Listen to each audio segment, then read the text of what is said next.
La realización de este programa ha sido posible gracias a Hay House, una editorial internacional que ayuda a la gente a transformar su vida con libros, cintas y regalos que informan, arrojan luz e inspiran. Su página web es www.hayhouse.com.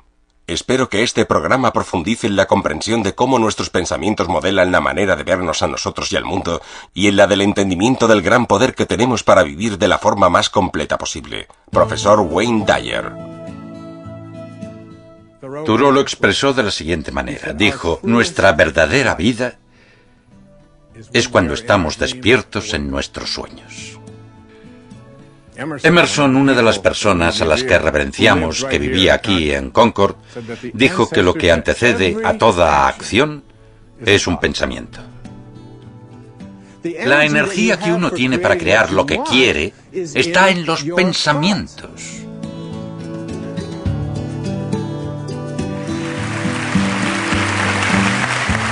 El profesor Wayne Dyer es un famoso autor de bestsellers, conferenciante y filósofo contemporáneo. Es doctor en psicología orientativa y es la gran figura del pensamiento transformacional en Estados Unidos. Gracias. Muchas gracias. Hay una solución espiritual para cada problema. Es una afirmación muy pomposa, pero este programa me encanta. Probablemente el lugar en el que nos encontramos sea el más adecuado para hablar de este tema. Estamos en Concord, Massachusetts, en la iglesia First Parish. Si miran aquí arriba, a mi derecha, hay un balcón en el que se sentaban Ralph Waldo Emerson y su familia cuando era niño los domingos. Su abuelo, William Emerson, era el pastor de la parroquia cuando aquel disparo se oyó por todo el mundo. El disparo que dio inicio a la Revolución Americana, a la que siguió la Revolución Francesa y todos los cambios que tuvieron lugar en la historia de la humanidad. Buena parte de todo aquello empezó aquí, en esta parroquia, en la parte en la que estamos hoy sentados. El tema de este programa son las ideas trascendentes. La idea de que dentro de cada uno de nosotros hay algo más que la mayoría de nosotros ni siquiera hemos empezado a aprovechar y que nos permite crear soluciones para lo que en nuestra vida llamamos problemas. El trascendentalismo nació aquí y el trascendentalismo no es un ismo al que uno pueda apuntarse, no se pagan cuotas. Debemos recordar que en los años 30, 40 y 50 del siglo XIX, en este país y en el mundo pasaban cosas que hoy nos parecen intolerables. En aquella época la esclavitud era una práctica aceptada, pero aquí en Massachusetts, en Concord, había gente como Emerson, Bronson Alcott, el padre de Louisa May Alcott, Nathaniel Hawthorne, Henry David Thoreau, gente que venía a la escuela de filosofía y planteaba ideas para abolir cosas como la esclavitud. Todas esas ideas y otras, como la idea de que, de alguna forma, la noción de que somos malvados, de que nacemos en pecado, de que en la gente hay algo malo, todo eso se habló aquí, en este lugar, en este precioso lugar donde nacieron nuevas ideas trascendentes. Yo conocí este tipo de ideas de joven. Estudié primaria en Detroit, en la parte este. Luego fui al instituto. Tenía un profesor de biología que era muy buen hombre y que tenía muy buenas intenciones.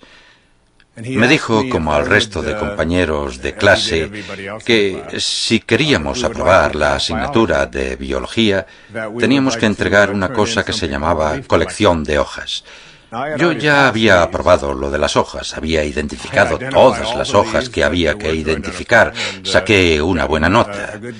Pero el profesor me dijo que tenía que hacer algo más, que tenía que cogerlas todas y entregarlas en un trabajo, demostrar que las había visto. Y le dije, seguramente no de la manera más diplomática posible, no pienso hacerlo, no le veo el sentido. Por aquel entonces mi familia atravesaba momentos muy difíciles. Yo trabajaba, mi madre lo estaba pasando mal, se estaban divorciando. A mí me pareció una pérdida de tiempo. Siempre he sido una de esas personas, y con esto no animo a hacerlo, sino que solamente digo que lo reconozco como un rasgo con el que he vivido toda la vida. Hacer cosas sin sentido es algo que siempre, como mínimo, he puesto en duda. E incluso he ido más allá, ateniéndome a las consecuencias. Creo que la que probablemente sea la frase más famosa de William Shakespeare, una frase que se cita mucho porque nos dice una gran verdad. Ser o no ser. He aquí la cuestión. Creo que es algo con mucha fuerza y muy importante que uno debe preguntarse, ¿seré o no seré? Pero las frases que la siguen son incluso más elocuentes. ¿Qué es más elevado para el espíritu? ¿Sufrir los golpes y dardos de la insultante fortuna o tomar las armas contra un piélago de calamidades y haciéndoles frente acabar con ellas? Uno debe siempre preguntarse eso. Creo que es lo que yo hacía, aunque entonces no citaba a Shakespeare. Pero sabía que hacer cosas que no me parecían bien, que no tenían sentido, o que solo se hacían porque todo el mundo las hacía, no me cuadraba. Y cuando le dije a mi profesor de biología que no lo haría, me mandó al despacho del director. Estaba allí, sentado en un banco que se había ido desgastando generación tras generación por culpa de alumnos como yo, que esperaban para ver al director. Esperé, el lunes, el martes, el miércoles, y por fin, el jueves me acompañaron al despacho del director. Me dijo que todo el mundo tenía que hacer la colección de hojas y que yo no era mejor que nadie, y que si no la hacía, en verano tendría que volver a hacer biología. Pero durante los 3 días que pasé esperando a que el director decidiera ¿qué pasaría conmigo? Había libros para leer.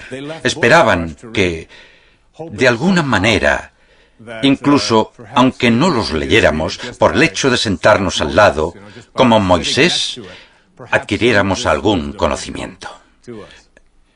Y uno de los libros que dejaban allí para leer lo había escrito un hombre que venía a esta iglesia, que vivía en esta ciudad, un hombre que se llamaba Henry David Thoreau. El libro se titulaba Walden o la vida en los bosques.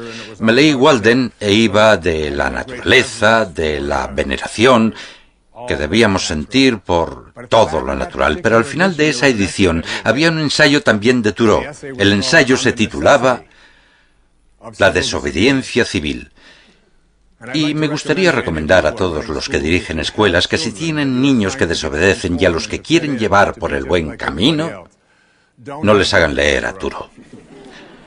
Y tampoco les pidan que lean el ensayo de Emerson sobre la independencia personal, que también estaba al final de aquella edición. En ese ensayo se hablaba de la importancia de posicionarse respecto a las cosas que a uno le parecen insensatas, de no encajar, de no ser lo que todos te dicen que tienes que ser. Para cuando fue jueves y tuve que entrar en el despacho del profesor, me sentía un filósofo estadounidense. Sentía que era alguien al que todos tenían que reconocer. Alguien sobre quien se habían escrito libros y no alguien a quien se le pedía que hiciera una colección de hojas. Entonces tenía una novia que se llamaba Mary Jo. Mary Jo era una de esas personas a las que llamamos empollonas. Era de las que no solo hacían la colección de hojas, sino que hacía un índice. Las clasificaba por colores, pedía hojas de eucalipto a Australia, hasta se ofreció a hacerme el trabajo. Y yo le dije, no, es cuestión de principios. No tiene ningún sentido obligar a la gente a hacer algo solo para que encaje y sea como el resto. Y esa fue mi introducción al trascendentalismo. Thoreau se convirtió en alguien por el que sentía mucha admiración. Y Emerson, al que se considera el profesor de América, por él siento un gran respeto. En ese ensayo, Thoreau dio una definición maravillosa del éxito. Escribió, si avanza usted con seguridad en la dirección de sus sueños, si intenta vivir la vida que ha imaginado, dará con un éxito inesperado en tiempos normales. Siempre ha sido mi definición favorita de éxito. Avanzar con confianza, tomar las decisiones que tienen sentido para uno, ser independiente de la opinión de los demás, confiar en lo que llevas dentro. Estoy aquí para esto. Oigo una musiquita dentro de mí y debo dejar que salga. Y muchos no lo hacemos. Cuando digo una solución espiritual para cada problema, quiero que todos los presentes me hagan un favor, si son tan amables. Quiero que se señalen a ustedes mismos. Todos, señálense un momento. Miren alrededor y vean cómo está la gente. Vean que nadie hace esto. Ni una sola persona en toda la sala hace esto. ¿Y por qué? Porque lo que somos no está aquí. Lo que somos, ¿qué es lo que hay aquí? ¿Y a dónde han señalado todos? Al corazón. Shakespeare de nuevo lo expresó así.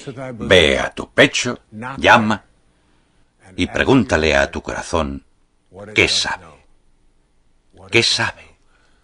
Para mí, escuchar a nuestro corazón representa el acercamiento a la solución espiritual de todos los problemas. Hay 3 palabras en el título de este programa: espiritual, solución y problema.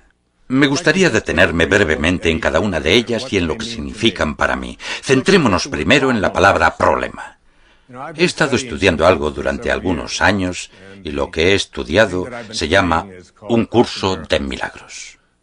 Un curso de milagros es una colección muy interesante de escritos brillantes. Creo que si el mundo se rigiera por ellos, quizá tendríamos muchísimos menos conflictos y luchas de los que tenemos entre nosotros, entre países, en la familia, etc. Una de las frases con las que di leyendo un curso de milagros me impactó muchísimo. Y no he podido quitármela de la cabeza. La frase es la siguiente: no tiene ningún problema, solo cree que tiene un problema. No tiene ningún problema, solo cree que tiene un problema.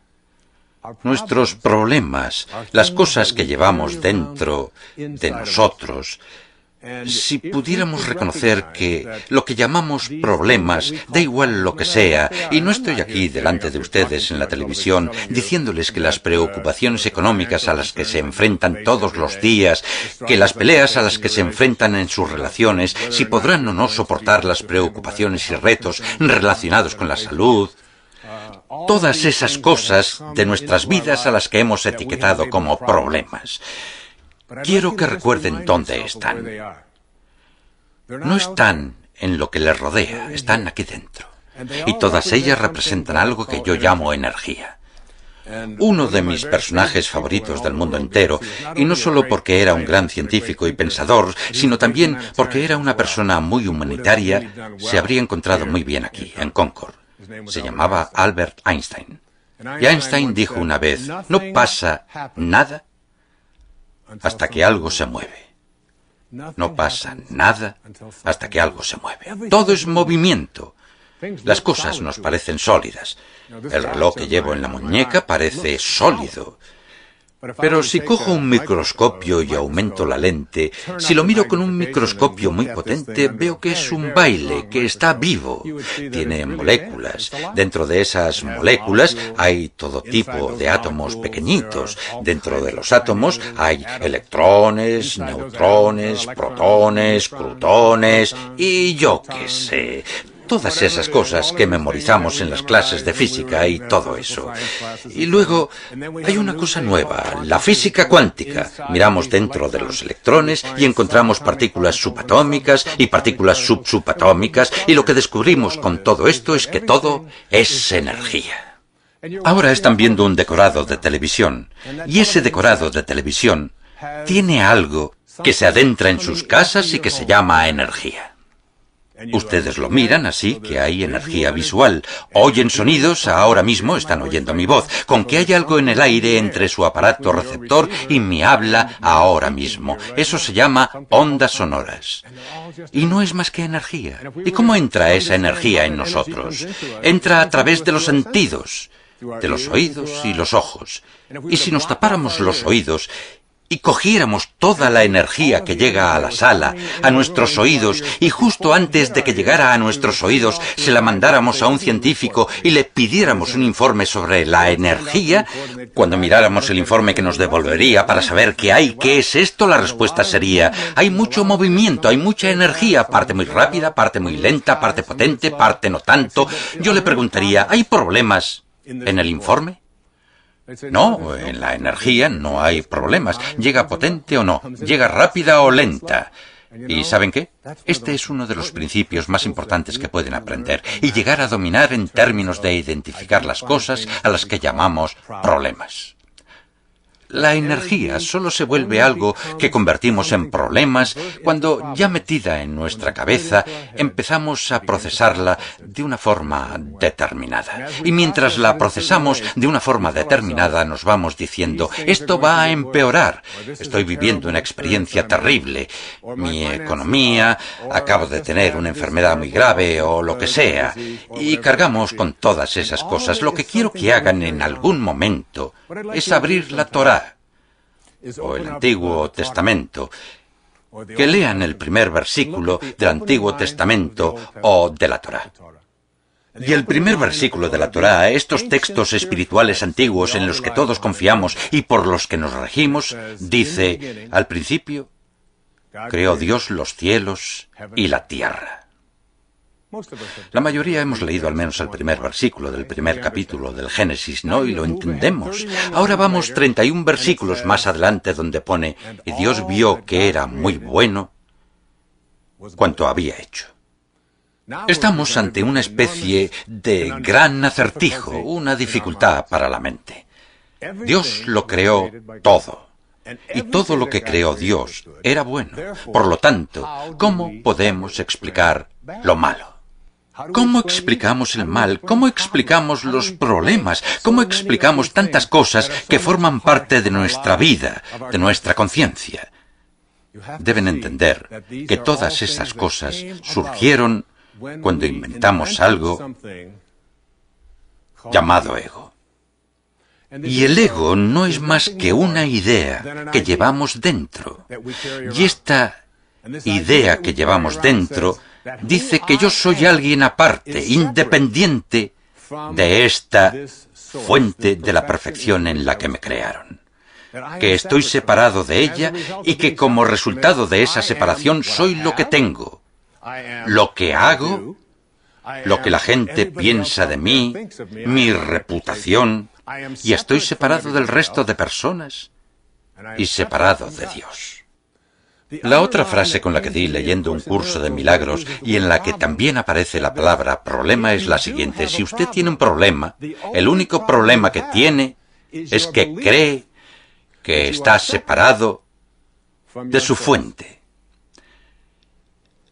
El momento en que asumimos la idea de que estamos separados de nuestra fuente y dejamos de creer en la integridad de nuestra mente, el momento en que asumimos eso, empezamos a desarrollar algo llamado problemas, algo llamado falsas ideas. Y me gustaría decirles que todos los problemas que tenemos, tal como lo veo yo, no son más que un error, una idea falsa. ¿Y cómo hacemos algo con estos errores que tenemos? Están en nuestra mente. Miren, en casi toda la literatura espiritual se dice que una persona es lo que piensa. Emerson, una de las personas a la que reverenciamos que vivía aquí en Concord, dijo que lo que antecede a toda acción es un pensamiento. En cuanto uno empieza a entender que lo que piensa, sus pensamientos, es lo que se expande y se convierte en su vida, comienza a tener mucho cuidado con lo que piensa, mucho cuidado. Así que si piensas: vaya, estoy resfriado, empieza por la nariz, pero mañana probablemente habrá bajado a la garganta y el miércoles al pecho. Parece que siempre pasa así. El jueves tendré fiebre, siempre me resfrío, que nadie lo dude, tendré que tomarme el viernes libre. Estamos a lunes, está resfriado, pero en su mente, en sus pensamientos, se está tomando el viernes libre por la fiebre.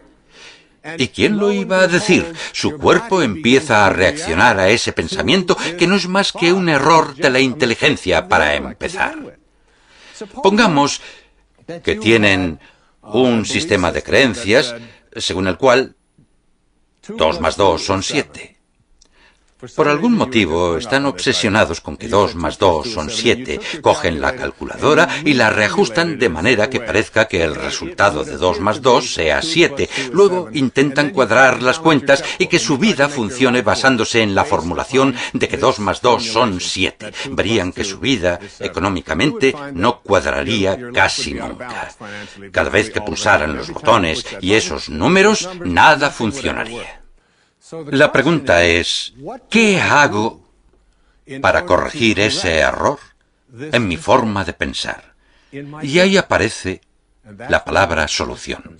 Pero no podemos introducir la solución hasta que entendamos que todo lo que tenemos, todas las relaciones que tienen, todas las relaciones de las personas que ahora nos están viendo, están en su mente. No pueden ustedes colocarse detrás de los ojos de otros seres humanos y ser ellos. Solo pueden procesar las relaciones a través de los pensamientos. Si sus pensamientos sobre la persona a la que quieren tienen que ver con lo que no funciona, con lo que no les gusta, con lo que deberían ser, con lo que eran, con lo que les decepciona, con lo mal que habla, con su lenguaje, con lo que sea, si eso es lo que piensan es lo que se expande y más de lo que piensan seguirá poniéndose de manifiesto en su vida, les guste o no. Es una de las grandes ironías. Siempre le digo a la gente que si entiende este concepto, la mejor manera de explicarlo es ejemplificándolo con dinero. Si yo tuviera $1.000.000, lo cogiera y se lo diera a uno de ustedes, este $1.000.000 es para que vaya al centro comercial y en todas las tiendas en las que vea algo que le gusta mucho, lo compre. Vaya a donde vaya, si le gusta mucho, cómprelo.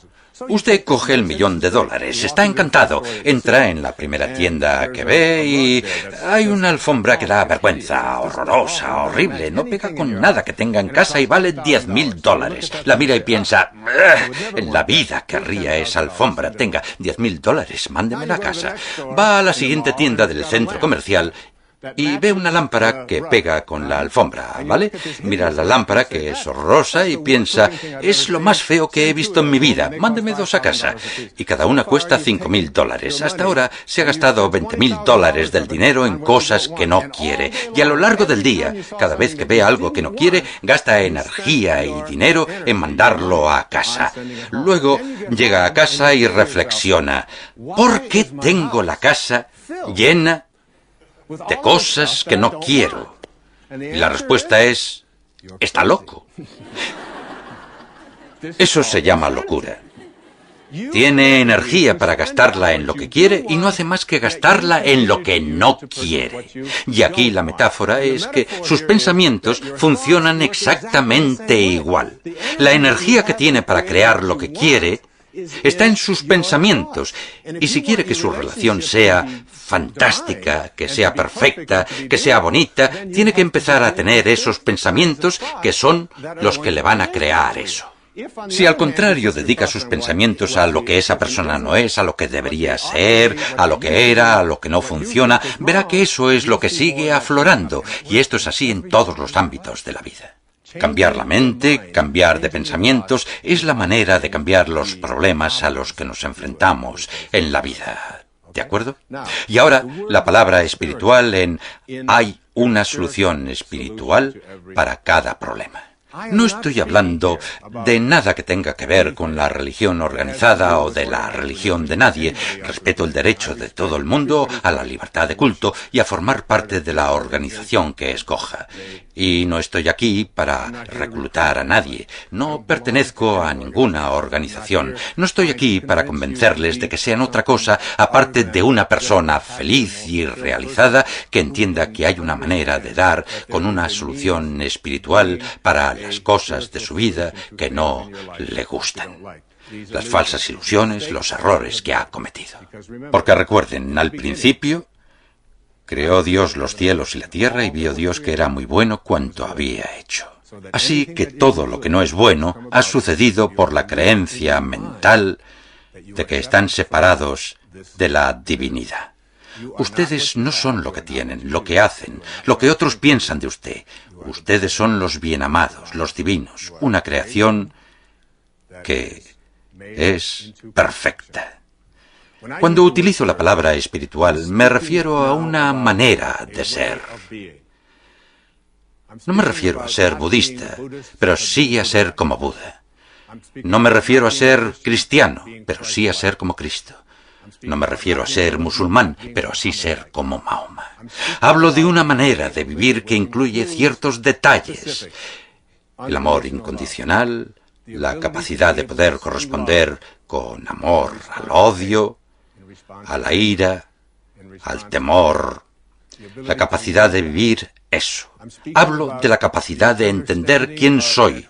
No soy un ser humano que tiene una experiencia espiritual, sino lo contrario. Lo que soy en realidad es un ser espiritual que tiene una experiencia humana. Hay una parte de mí que es infinita, que no ha nacido.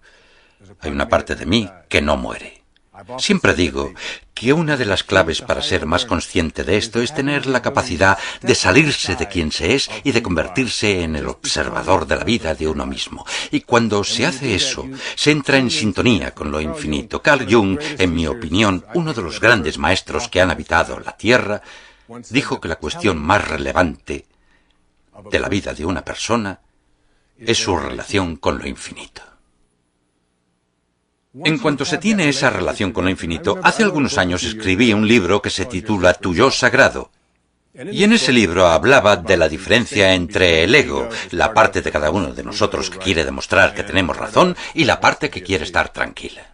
Y en una charla se me acercó una mujer, una de esas personas que te comentan algo del libro, y me dijo, he leído su libro y no me ha servido para nada. Le dije, muchísimas gracias, se lo agradezco. Me dijo, para lo único que puedo decirle que me ha servido es para que después de haberlo leído la muerte no me dé miedo. Y le dije, ¿y un libro solo le ha servido para eso? Es algo que a todos nos horroriza y leyó el libro. Sí, me dijo, con la lectura creo haber entendido que todos somos un alma infinita. A lo que contesté, bueno, es que quizá ese fuera el mensaje que tenía que aprender. Para mí espiritual significa esto. También significa volverse tranquilo. Ser capaz de establecer un contacto consciente con tu fuente. Dejar de tener la sensación de que todo debe hacerse en voz alta, de que tengo que estar constantemente hablando. Para mí la meditación es una parte importantísima de mi vida. A la gente que dice que no tiene tiempo para meditar le digo, va en coche. No. Va y vuelve del trabajo en coche. No, pues sí, 30 minutos de ida y 30 de vuelta. Y les pregunto, ¿cuánto tiempo cree que invierte todos los días en semáforos en rojo? La persona contesta, bueno, me pararé como mínimo 6 o 7 veces y le digo, eso es 1 o 2 minutos cada vez. Sí, y añado, lo que yo hago en los semáforos en rojo es pararme porque mi coche se ha detenido y mi cuerpo está en el coche y por lo tanto se ha parado. Lo único que aún está en marcha es la mente, ¿verdad? A la gente le digo que emplee ese minuto o 2 para cerrar los ojos, respirar profundamente unas pocas veces y entrar en contacto consciente con su fuente, conectarse de nuevo a su fuente. Siempre habrá alguien que le avisará de que se le ha acabado el minuto. No falla, ¿verdad? La mayoría de nosotros no entendemos que el asunto este de entrar en contacto consciente puede demostrarse y si se logra entender, yo pienso que mi fuente es el mar. Y que yo soy un vaso. Si cogiera el vaso y lo metiera en un mar de abundancia y preguntara, ¿qué tengo aquí? Lo que tengo es un vaso de mi fuente. No es muy grande, ni muy fuerte, pero es un vaso de mi fuente a la que siempre estoy conectado. Y si cogiera una gota de esta fuente, la vertiera aquí y le dijera a la gota de agua, me gustaría que crearas vida y la preservaras, que obraras milagros, que acabaras con todos mis problemas. Miras la gota de agua separada de su fuente y ves que cambia de estado, pasa de ser un líquido a ser un gas, y al final acaba volviendo a la fuente. No tiene ningún otro lugar al que ir. Solo hay una fuente, pero mientras la gota de agua está separada de su fuente, pierde todos los poderes de la fuente. Y esta gota de agua separada de su fuente es un símbolo o una metáfora de su ego, la parte de ustedes que cree que se han separado de la divinidad en la que fueron creados. Y mientras estén aquí, creyendo que están separados, no entenderán los poderes que se obtienen cuando se descubre la manera de conectarse de nuevo a la fuente y volverse tranquilo, volverse alguien que está en contacto consciente con su fuente. Es lo que quiero que reflexionen. Porque cuando dejen atrás el ego, cuando dejen atrás la idea de que estoy separado de la fuente y vuelva a conectarme a ella, todos los poderes de la fuente, del mar, los poderes de crear vida y preservarla, de curar, de llenar mi vida de abundancia, de hacer que mis relaciones sean divinas y bonitas, los poderes de agradecer, de ser milagroso. Como uno de mis profesores, Abraham Maslow, dijo una vez, la gente que se realiza, la gente que vive a los más altos niveles, es gente que debe ser lo que puede ser, que debe ser lo que potencialmente es capaz de ser. Y a eso me refiero cuando hablo de estar en un mundo espiritual. Uno de mis poetas persas preferidos, Rumi, que vivió en el siglo XIII, dijo: vende tu inteligencia y compra perplejidad. Vive en estado de perplejidad. Eso es lo que quiero decir con ser espiritual. Una de las formas de comprobar si están en el camino del que hablo, en el camino de convertirse en un ser espiritual que tiene una experiencia humana y no al revés, es descubrir en ustedes cuánta energía y tiempo dedican a estar en un estado de alegría. ¿Hasta qué punto soy alegre o taciturno o depresivo? ¿Hasta qué punto cuando vuelvo a casa con mi familia, con la gente a la que quiero, hasta qué punto anticipo cómo será cuando llegue a casa? ¿Estoy más deprimido? ¿Estoy más infeliz? ¿Me fijo más en el lado pesimista de la vida? ¿Siento siempre que algo puede salir mal? ¿Estoy más atento a lo que no quiero? Porque si uno piensa más en lo que no quiere y lo que uno piensa es lo que aflora, lo que no quiere será precisamente lo que se pondrá de manifiesto continuamente en su vida. Seguirá comprando. Otro de los elementos de lo que llamamos espiritual en estas tres palabras en este programa es la sensación de hasta qué punto se sienten conectados a otras personas. A ver, el ego es la parte de nosotros que cree que estamos separados unos de otros. Yo estoy separado de usted y usted está separada de mí. Usted tiene otro cuerpo. Yo estoy separado de lo que me gustaría atraer a mi vida y estoy separado de Dios. Cuando uno adopta un enfoque espiritual de la vida, empieza a verse conectado a todo el mundo y a todas las cosas, y la competencia es sustituida por algo llamado colaboración. Y cuando ves a otro ser humano sufriendo, luchando, sabes que una parte de ti sufre y lucha, y empiezas a tender la mano en lugar de retraerte y pensar en qué sentido me afecta eso a mí.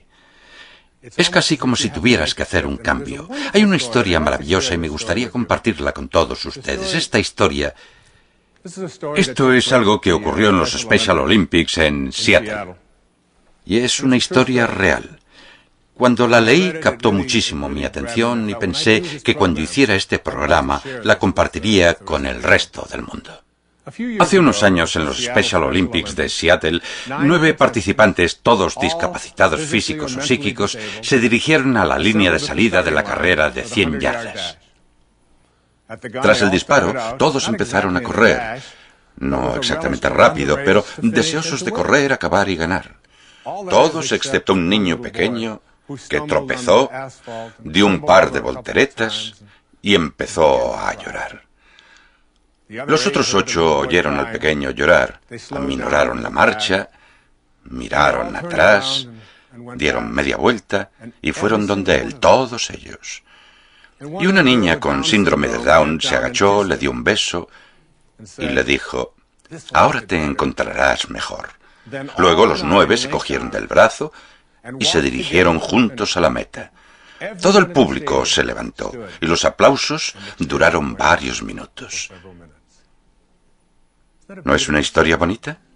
A este tipo de cosas me refiero cuando utilizo la palabra espiritual.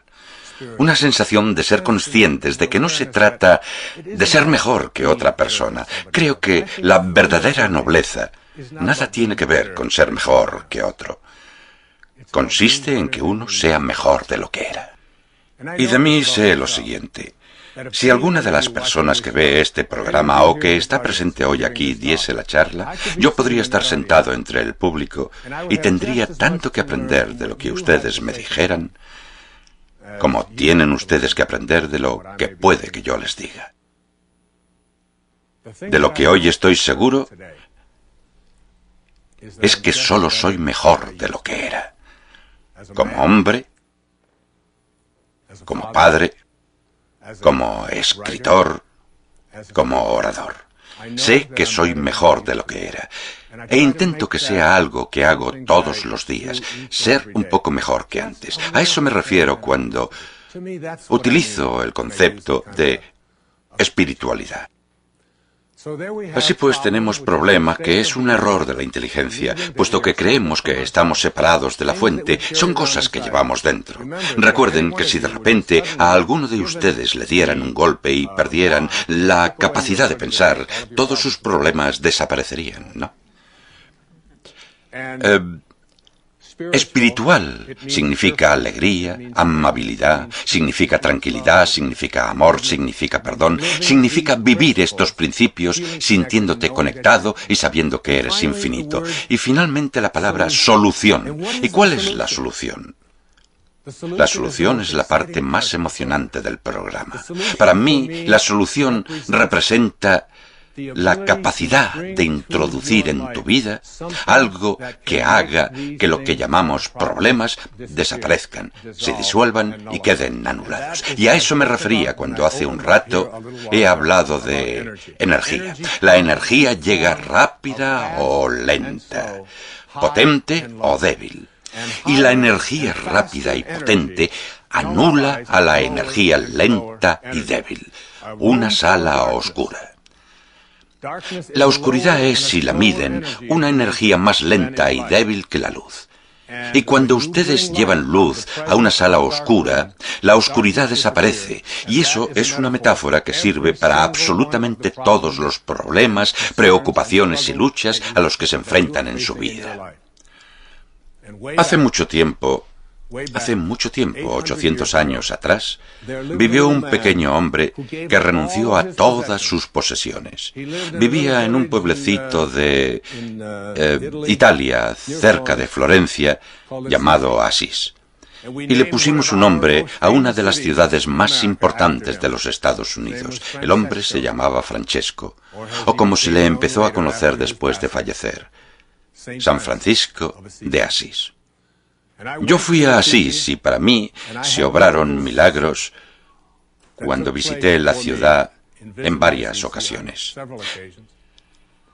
San Francisco fue una persona que creó una oración que quizás sea la oración más famosa de la tierra en la actualidad. Desde luego, una de las más famosas. Cuando escribí "Hay una solución espiritual para cada problema", cogí las 7 primeras frases de esta famosa oración y las convertí en un capítulo del libro. Y ahora en este programa me gustaría compartir con ustedes esas 7 frases porque representan una tecnología de 800 años de antigüedad que ofrece una solución espiritual para cualquier cosa de su vida que sea un problema. La primera frase de esta famosa oración dice así: «Oh Señor, haz de mí un instrumento de tu paz». ¿Cómo puedo convertirme en un instrumento de tu paz? El ego es la parte de nuestro ser que quiere estar en guerra, que quiere derrotar, que quiere acumular, que quiere ser mejor, que siempre quiere más. La parte sagrada o la más elevada de nuestro ser es la parte que solo quiere estar tranquila. ¿Cómo puedo convertirme en un instrumento de paz? No en alguien que busca paz, sino en alguien que da paz. Todos los días hay oportunidades. Hace unos días estuve en una gasolinera donde había un tren de lavado y había un joven, tendría unos 18 o 19 años.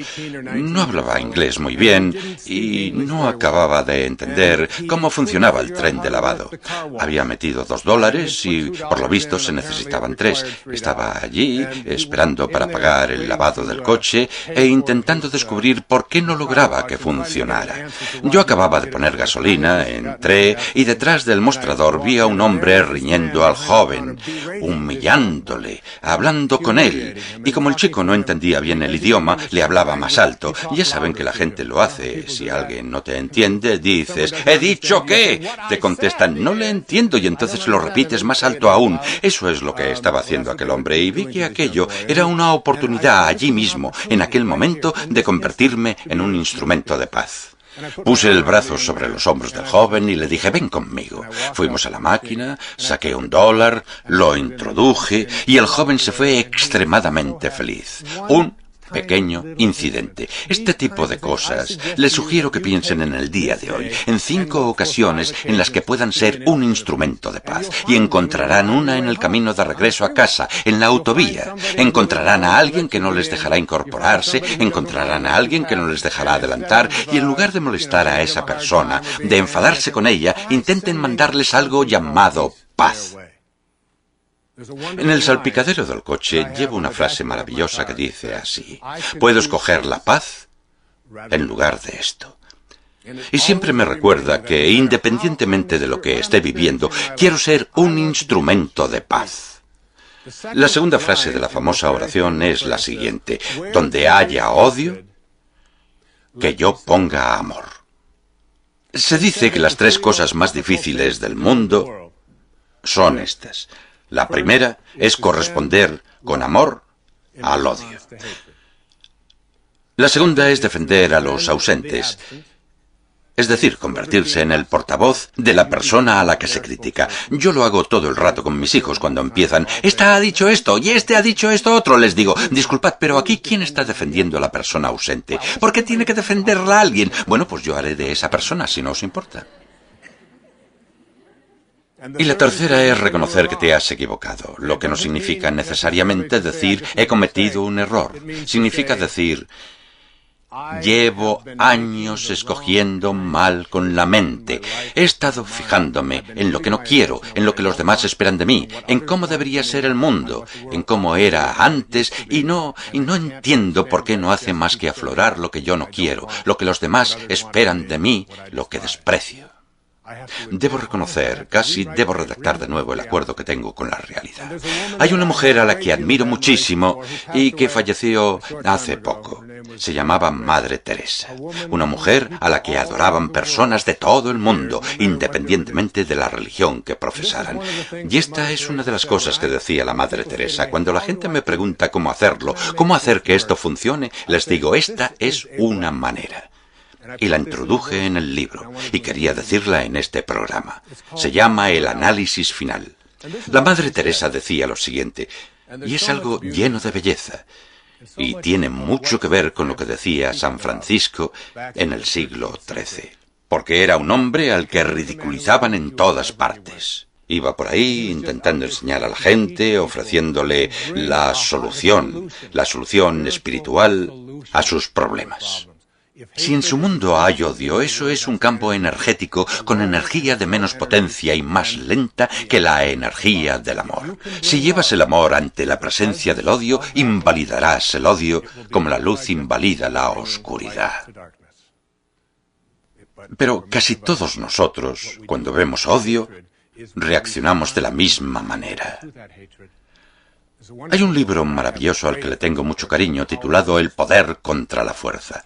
Lo escribió un psiquiatra llamado David Hawkins. También es doctor en psiquiatría. Nos habla de que el género humano no ha evolucionado porque cada vez que tenemos una disputa, lo que hacemos en esa disputa es que si alguien siente odio o ira o alguna de esas energías tan y tan poco potentes, reaccionamos con la misma energía, con odio e ira. Y lo que hacemos es crear una fuerza contraria, y esa fuerza contraria debilita a todos los que estén en su campo energético. De Jesús, de Buda, de los grandes maestros espirituales, y la Madre Teresa era uno, se dice que cuando llegaban a un pueblo, su sola presencia, nada más, hacía que aumentara la conciencia de los allí presentes. Solo por estar ante alguien que irradia esta clase de amor, lo alteras y lo cambias. Y lo que dijo la Madre Teresa es lo siguiente: muchas veces la gente es poco razonable, ilógica y egocéntrica. Perdónalos igualmente. Si eres amable, dijo, la gente puede acusarte de tener motivos egoístas ocultos. Sé amable igualmente. Si eres una persona de éxito, te ganarás algunos amigos falsos y algunos enemigos de verdad. Ten éxito igualmente. Si eres honesto y sincero, puede que la gente te engañe. Sé honesto y sincero igualmente. Puede que alguien destruya en un momento lo que te ha costado años construir. Construye igualmente. Si encuentras la serenidad y la felicidad, puede que tengan celos. Sé feliz igualmente. El bien que hoy hagas, mucha gente lo olvidará mañana. Haz el bien igualmente. Dale al mundo lo mejor que tengas y puede que nunca sea suficiente. Dale al mundo lo mejor que tengas igualmente. Mirad, dijo, en el análisis final es todo entre tú y Dios, no entre tú y ellos, con que igualmente. ¿A qué es bonito? Es de la Madre Teresa y deberían aplaudir porque se lo merece. Gracias.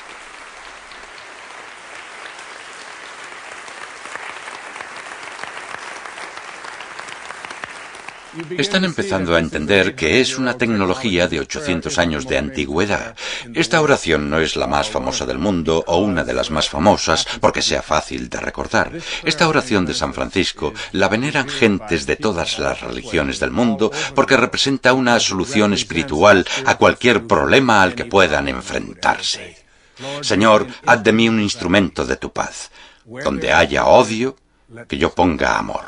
Donde haya ofensas, que yo ponga perdón. ¿Cómo puedo poner perdón en presencia del daño?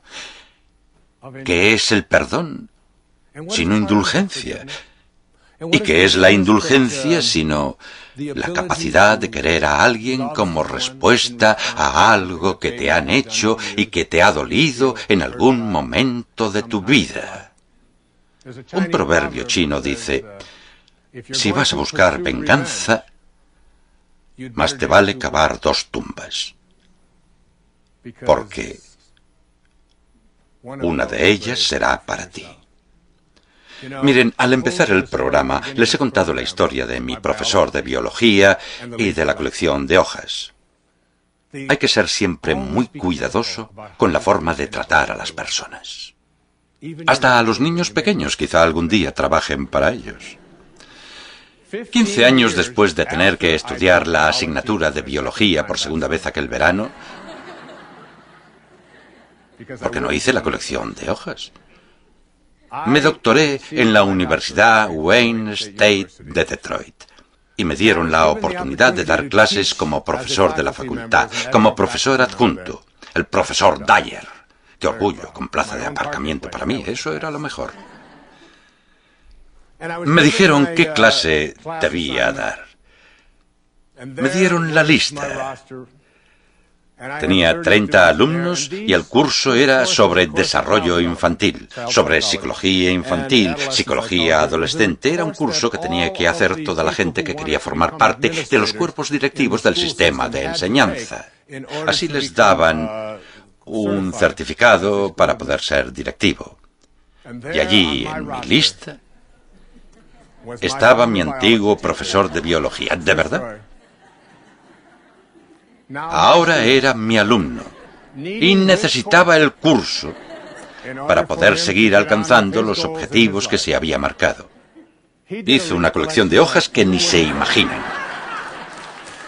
No, era broma.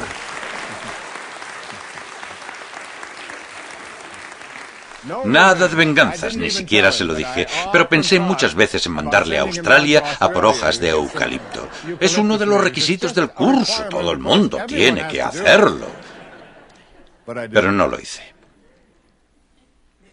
Donde haya duda, ponga yo la fe. ¿Cómo puedo poner fe en presencia de la duda? Rabindranath Tagore, el gran poeta indio, dijo una vez que la fe es el sonido que emite el pájaro cantor antes del amanecer. Antes del amanecer. El pájaro cantor tiene una fe increíble. Sabe que el amanecer está llegando y la capacidad de cada persona de adentrarnos en nosotros mismos y encontrar algo dentro de nosotros. Hoy alguien me ha dicho, las cosas de las que habla están bien, pero yo soy ateo. Y yo le he dicho, intenten no pensar en ello en términos de pertenecer a un sistema perfecto o de pensar si Dios existe o no existe de la manera que le han enseñado. Intente pensar en ello como una presencia. Cuando esta noche se acuesten, mírense las uñas de las manos y sean conscientes de que por la mañana serán un poquito más largas que en el momento de irse a dormir. En el universo hay una fuerza que está por todas partes y esa fuerza no hace que a usted le crezcan las uñas y a usted no. Esa fuerza no permite que a usted le crezca el pelo. Vaya, no es un buen ejemplo. Esa fuerza no hace que a usted le lata el corazón y a mí no. Hay una única fuerza en todo el universo que hace que nos crezcan las uñas, que nos lata el corazón. Una fuerza que alinea los planetas, que abre las flores por la mañana. Y es una canción única, universal, universo. Una canción que conecta todo lo que hay en el universo. Es una manera de mirar el mundo desde una perspectiva espiritual. Donde haya desesperación, dijo San Francisco, ponga yo la esperanza. Miguel Ángel dijo una vez, el mayor peligro no es que nuestras esperanzas sean demasiado grandes y no logremos alcanzarlas, sino que son demasiado pequeñas y las alcanzamos. Yo dedico mucho tiempo a participar en programas radiofónicos por todo el país y me llama gente a la que le han diagnosticado una enfermedad terminal. A esas personas siempre les digo que si hay una energía que permite que se produzcan milagros, se trata de una ley que aún está en los libros, que no se ha revelado aún. Vayan a ese sitio. Vayan a ese sitio dentro de ustedes, ese lugar tranquilo en el que son conscientes de que pueden estar en comunión con su fuente y conectarse de nuevo a ella. Vayan allí y estén en paz. Busquen la dicha en su fuero interno, la isla interior, el Tahití interior que describió Melville y que les permite saber que no vivirán con desesperación, que vivirán con esperanza. Donde haya oscuridad, luz. Ya he hablado de la metáfora de la oscuridad y la luz. Una de las citas más bonitas de Ralph Waldo Emerson, Ralph, que se sentaba ahí, es la siguiente. No hay ningún objeto tan asqueroso que la luz intensa no pueda volver bonito. Y muchas veces nuestros pensamientos sobre la oscuridad, muchas veces por la noche la gente está tumbada en la cama sin ninguna luz en la habitación y la mente se adentra en toda clase de miedos, preocupaciones, situaciones de estrés. Yo le digo a la gente que dé la luz, pon luz, literalmente pon luz ante esa presencia, porque de día, cuando sales a la luz, las cosas no parecen lo mismo que de noche, ¿verdad? Y es esa luz, esa llevar la luz ante la presencia de la oscuridad. La luz es una energía potente y rápida. Si se lleva esa energía ante la presencia de esa energía más débil y lenta llamada oscuridad, esta se invalida, no puede sobrevivir y tampoco puede el odio, la ira. El amor perfecto pone en las Escrituras, el amor perfecto expulsa el temor. El temor no puede existir en presencia del amor.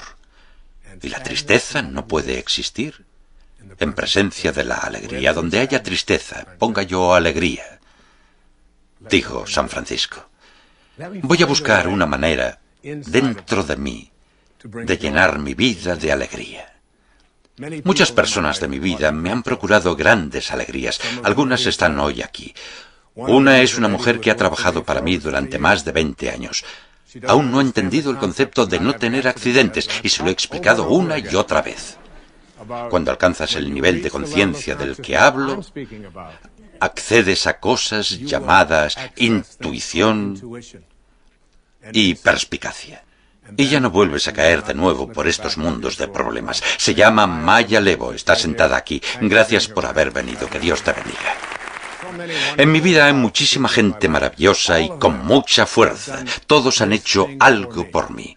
Han aportado alegría en momentos de la vida de preocupaciones, miedo, sufrimiento, algo de tristeza. Cuando veo a estas personas, sé que estoy viviendo esa oración. Miren, cuando criaba a mis hijos, y aún lo hago, a una de las pequeñas, se llama Sky, de bebé le encantaba sentarse encima de mi estómago cuando estábamos en la piscina o en el mar. Se sentaba allí y le encantaba cantar. Y cuando se sentaba allí cantábamos una canción. Yo metía los brazos en el agua y ella se quedaba allí sentada, tendría 1 año o 1 año y medio, y se reía, estaba siempre riéndose, guapísima. Y cantábamos una canción. Y recuerdo que volví un día a casa y escribí la letra porque me pareció que algunas de las cosas más sencillas que nos decimos continuamente a veces se repiten porque están llenas de sabiduría. Como la cita de Shakespeare que he empleado antes, ser o no ser. He aquí la cuestión. Es la cuestión fundamental que Emerson, Thoreau, Alcott, Hawthorne, Julia Ward Howe y toda esa gente que venía aquí, Louisa May Alcott, se preguntaba. Pedían a la gente que se fijara en su vida y buscara dentro de su propia divinidad, que no lo dudara y que no lo criticara. Y mientras cantábamos esa canción, me pareció que tenía mucho significado, que tenía mucho sentido. Y la canción dice así, casi todos ustedes la conocen, cantábamos rema, rema, rema. Y mientras cantábamos rema, rema, rema, yo pensaba que para mí eso significaba sal a tu vida y sé, trabaja, haz.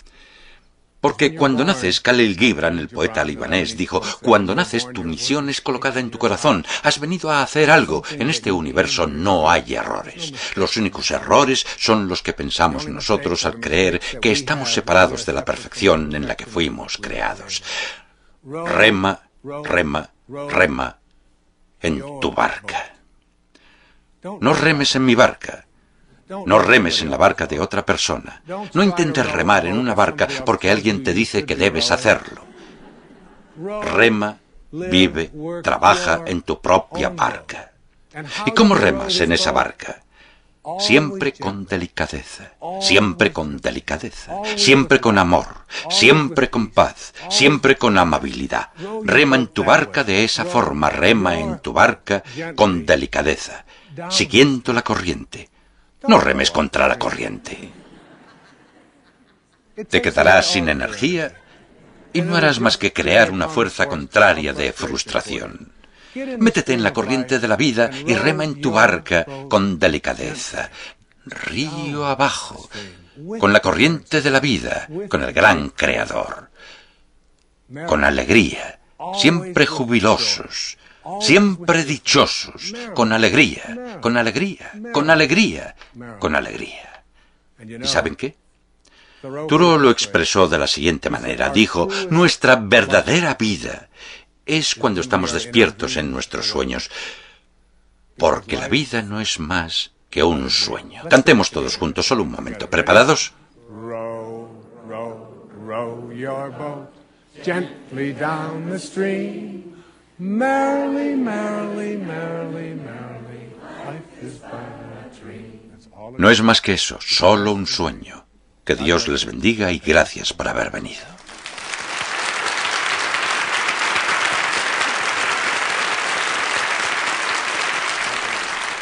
Y a continuación, unos fragmentos en los que el profesor Dyer hace una demostración de la energía de nuestros pensamientos y una actuación musical especial.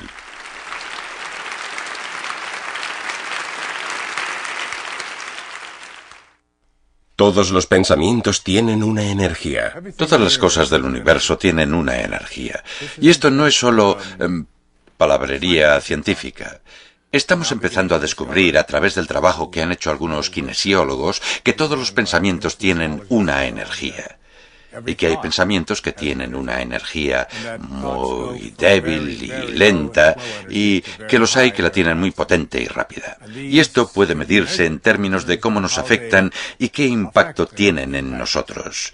Una de las mejores maneras de verlo es pidiéndole a alguien que no haya participado nunca en esto que salga para hacer una pequeña demostración. En El poder contra la fuerza, David Hawkins habla de esto de una manera que llama la atención. Yo he hablado de ello en este programa y también lo he comentado. He escrito al respecto en Hay una solución espiritual para cada problema, pero querría demostrárselo para que vean cómo lo lleva a la práctica alguien a quien no conozco y que está hoy entre el público. Me gustaría que saliera. Se ha presentado voluntaria y ya lleva el micrófono. Venga aquí y salude. Les presento a Eleanor. Eleanor, ¿verdad? Eleanor. Muy bien, encantado de conocerla. Igualmente. He dicho que necesitaba a una persona que se hubiese casado al menos 2 veces, alguien que hubiese vivido un divorcio, ¿vale? Lo que quiero es que se ponga delante de mí, mirándome, y que me diga su nombre completo. Eleanor Cory Wascovich. Wascovich. Tengo que vérmelas con Wascovich, ¿no? Yo también. Así que se casó con un tal Wascovich, ¿no? Tiene que quererlo mucho. Muy bien, Eleanor. Su nombre es Eleanor Cory Wascovich. ¿Es correcto? Sí. Muy bien. Quiero que extienda este brazo así y que cierre el puño, por favor. Yo extenderé 2 dedos. Pondré esta mano aquí y quiero que oponga toda la resistencia que pueda. Quiero ver... ¿Ha dicho la verdad? Sí. ¿Se llama Eleanor Cory Wascovich? Le estoy diciendo la verdad. Me está diciendo la verdad. Voy a hacer fuerza. Quiero que oponga toda la resistencia que pueda. ¿Hace fuerza? Estoy presionando. ¿Lo nota? Sí. Muy bien. Ahora quiero que se invente un nombre. Cuando le pregunte cómo se llama, por mucho que yo intente persuadirla de lo contrario, quiero que me diga que usted se llama así. Quiero que me mienta. Será perdonada. ¿De acuerdo? Es solo una demostración. Bien. Muy bien. ¿Cómo se llama? Me llamo Hilda Smith. Hilda Smith. Sí. Muy bien. Me dice que se llama Hilda Smith. Eso le digo. ¿Y es verdad? Sí, por supuesto. ¿Es verdad? Es verdad. ¿Cómo se llama? Hilda Smith. Y es verdad. Es verdad. Muy bien, siga pensándolo y haga toda la fuerza que pueda. Ahora dígame cómo se llama de verdad. ¿Cuál es su auténtico nombre? Mi nombre es Eleanor Cory Wascovich. ¿Me dice la verdad? Le digo la verdad. Aguante, muy bien. Ahora quiero que me dé el otro nombre. ¿Cómo se llama? Hilda Smith. ¿Y es verdad? Es verdad. ¿No me miente? No le miento. Bien, siga pensando eso. Lo sigo pensando. Haga toda la fuerza que pueda. ¿Ve la diferencia? Desde luego. Exacto. No podía mantener el brazo arriba. Podríamos habernos ahorrado $93 millones trayendo aquí al presidente Clinton. No hace falta. Muy bien.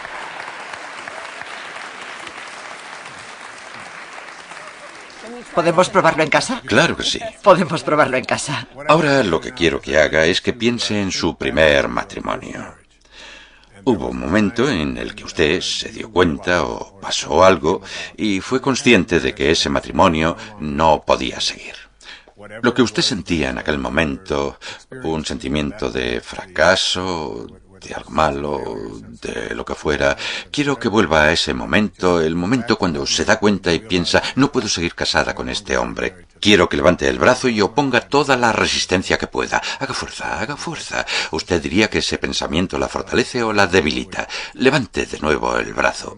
Vuelva a ese momento. ¿De acuerdo? Un momento triste, se nota, y oponga resistencia. ¿Diría que ese pensamiento la fortalece o la debilita? Ese momento me hizo fuerte. Vuelva a intentarlo. Haga fuerza, haga fuerza. Y entonces, ¿por qué puedo empujarle el brazo hacia abajo? No lo sé. Bien. Dígamelo usted. Muy bien. Ahora quiero que piensen... ¿Ahora está casada? Sí. ¿Está felizmente casada con Wascovich? ¿Va a hacerlo del brazo? No lo voy a probar, no pasa nada. Ah, ¿no? Muy bien, extienda el brazo. Quiero que piense en este momento. Quiero que piense en este matrimonio, en el hombre con el que está casada y lo que siente ahora por él, que está enamorada de este hombre. Extienda el brazo y oponga toda la resistencia que pueda. Aguante. ¿Diría que ese pensamiento la fortalece o la debilita? Me fortalece. Bien, pensar en su matrimonio actual y en la persona a la que quiere la fortalece más que... Quiero que piense en un momento de su vida y no quiero que lo comparta aquí en la televisión. Solo quiero que piense en un momento de su vida en el que sintió vergüenza. Algo que hizo Eleanor de niña, de mayor, lo que sea, de lo que se avergüence. No hace falta que lo comparta, pero quiero que se centre en ese pensamiento y en la sensación que se tiene a partir de este. ¿Cómo se vive ese momento? ¿Puede recordar ese momento? Muy bien. Extienda el brazo. Piense en algo que le da vergüenza. Se avergüenza de algo. O ponga toda la resistencia que pueda, ¿de acuerdo? ¿Qué diría? Que me siento débil. A ver, inténtelo otra vez. Aguante todo lo que pueda. Sí. ¿Siente Sí. vergüenza? ¿Preparada? Es casi como si no tuviera nada de fuerza. La vergüenza por algo hecho en las matemáticas de la conciencia tiene la mínima potencia, ¿de acuerdo? Ahora quiero que piense un momento en alguien de su vida que represente la energía espiritual más potente posible. Ya sea Buda, Jesús, la Madre Teresa, San Francisco, cualquier persona que haya estado en este planeta y que para usted simbolice los valores espirituales más elevados. ¿Quién sería? Para que todos podamos imaginárnoslo. La Madre Teresa. La Madre Teresa. Bien, extienda el brazo, por favor. Quiero que se imagine a la Madre Teresa y lo que significa haga fuerza. ¿Ese pensamiento la fortalece o la debilita? Está usted confundida, señora. Otra vez. La Madre Teresa. La Madre Teresa. Muy bien. Ahora quiero que se imagine a alguien que simboliza el mal. Le ayudaré un poco. Adolf Hitler, por ejemplo, ¿de acuerdo? Alguien que representa, que simboliza el hecho de meter a niños en hornos. Alguien que tenía una solución final. Alguien que es un símbolo de lo que nosotros despreciamos. O Charles Manson, por ejemplo. ¿Puede imaginarse a Hitler? Sí, sí. Muy bien, extienda el brazo y no deje de pensar en esa imagen. Ahora oponga resistencia. Aguante todo lo que pueda. Diría que ese pensamiento la fortalece o la debilita. Me debilita. Ahora piense en la Madre Teresa. Cambie de pensamiento. Piense en la Madre Teresa. Ahora en Hitler. Cambie de pensamiento. ¿Ve la diferencia? Sí. Muy bien, cada uno de sus pensamientos tiene una energía, y cuando el pensamiento está entre las energías potentes, las energías del amor, de la amabilidad, de la aceptación, hay muchas y lo podríamos demostrar aquí. Con esas energías usted tiene más fuerza, pero cuando piensa algo relacionado con el odio, la vergüenza, el mal, pierde fuerza. Muchas gracias. Que Gracias Dios a la usted. bendiga. Que Dios le bendiga.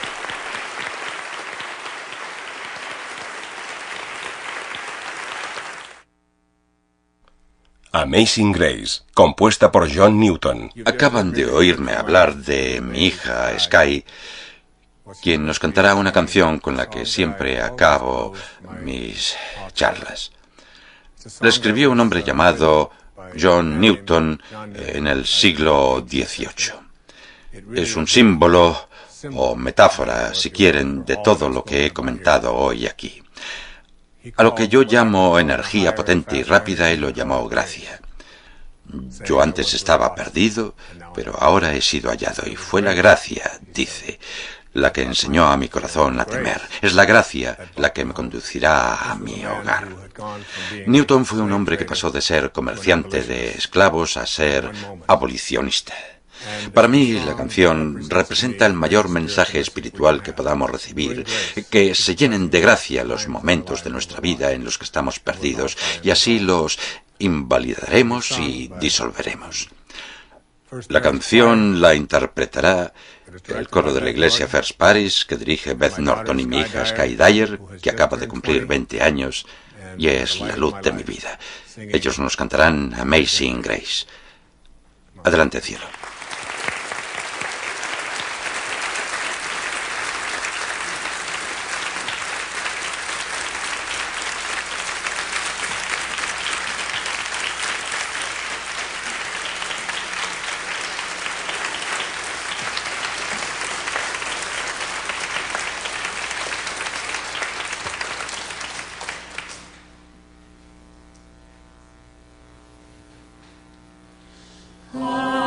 Amazing grace, how sweet the sound that saved a wretch like me.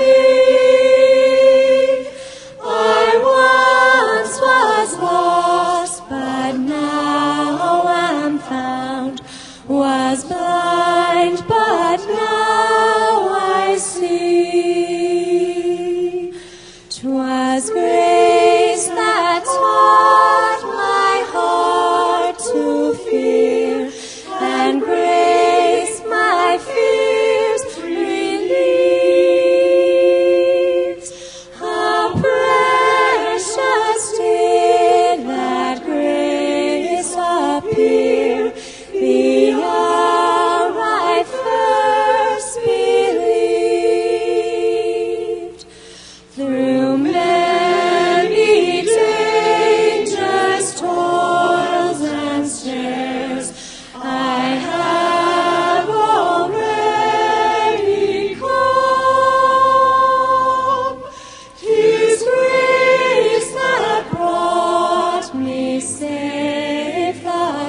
La realización de este programa ha sido posible gracias a Hay House, una editorial internacional que ayuda a la gente a transformar su vida con libros, cintas y regalos que informan, arrojan luz e inspiran. Su página web es www.hayhouse.com.